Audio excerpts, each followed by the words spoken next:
שיר של אביחי. המקצרית שלנו עם החצאית.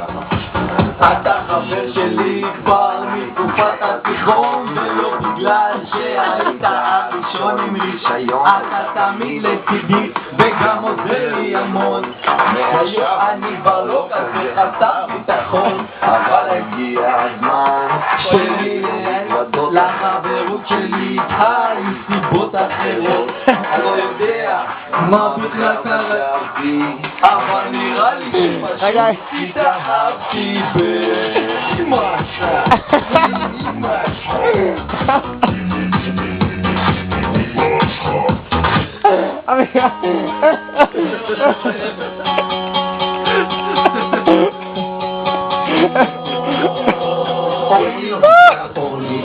אני אוהב לצעות קפה שטוב שישנתי בנתי מי שבא והייתי רק מוריד לה את הקרב וזה מה זה לא יפה. אורלי לא ממש אוהבת לדבר, כל השיחות נגמרות היא מצוקה, עדי כבר לא מתחת עדיין חופרת לידי ומחפש שירה הכל בואי נגיד ואני מתחיל לחשוב שאת לא אמיתית אני כבר לא תפתח לדבר ולשתות מרגיש בתוך חלום אני כותב את המילים על המקום אוהב את כל מה שראיתי היום שפתיים סוגניים סוג מלא חיים